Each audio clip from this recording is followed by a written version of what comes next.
Alright guys, maayong adlaw kaninyong tanan.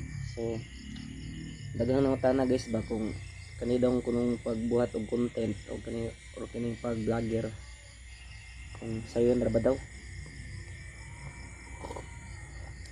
Sa tinuod lang guys no, kaning pagbuhat og content, kaning pag sig upload kada adlaw. Grabe ka lisod. Lisod kani mosulod ka sa content creation kay dapat daghan kag ideya kung unsa imong i-vlog kada adlaw kay dapat man gud everyday ka mag-upload og video. So dapat consistent ang imong pag-upload everyday, na adyo kay upload kung dili picture, video, reels or long form video. Kay kung dili naman abuhaton, dili pud ka mapansin nita.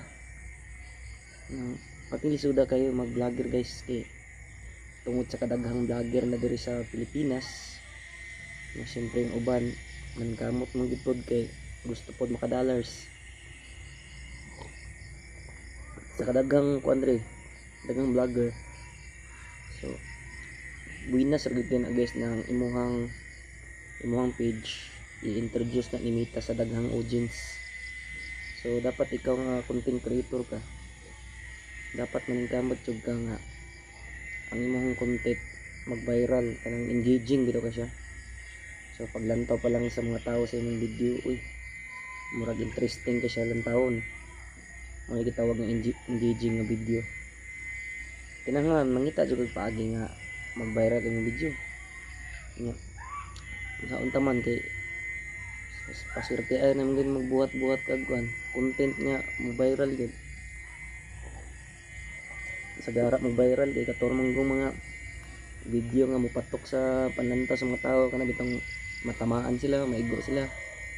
Ang man kasagara ang mag-viral gid. Lisod kay mangita og content kada adlaw guys, sa tinuod lang. Lisod kining mag-content ka. Ang kontra nimo kaning siyempre una maulaw ka. Maulaw ka mag-content nga sa tabangan sa daghang tao. Siyempre mangita kag lugar nga ikaw ra mismo kay siyempre ang mga kauban pag makita ka nga mag-story kasi mo cellphone ingnan man ka nga muran magbuang-buang tawana kay kuan naman ngayon po ba naning na kuno kayo. So sinood lang dili mo ka successful good nga pagka content creator kung di jud ka moagi og kanang mga ana bitaw.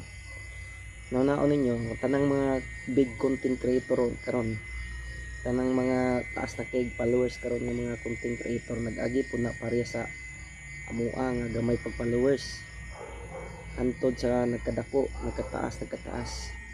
Kay moabot na yung panahon guys nga ang imong video pansino na siya nimita. Bisag ka ng video ni mga way klaro na matingala ka moabot na siya million views. Kaya na mapansin man nimita ang imong video nga makita niya nga ay tuloy-tuloy ang imong pag-upload, tuloy-tuloy na. So naargi na nakadepender gina kumita. So ikaw po nga content creator mangita po kag paagi nga manindot ang imong video, lisod jud kay mag content creator. Sa mga nag-ingon nga sayo na daw kuno kay mag content creator, try ninyo upload. Unang upload ninyo sigurado subuhi na sa ng maka 50 views mo, maka 100 views mo. Ko gani nga ang akong followers 6,700 karon. Nya ako ang mga legit nga viewers naara sa mga 500 to 1,000 mo na akong legit followers, legit viewers. Kung medyo okay ang akong video, mabot siya 3,000, 4,000, 5,000. Pero kato nang dili pud na siya wala pa gina siya gi-introduce nita sa sa mga audience sa daghang tao. Pero once nga i-introduce nita ng ako ang mga video, maabot ginagkuan bisan pag tuluran na ka book shares, matingala ka, daghan na kay viewers, nakadepende ra kay nita.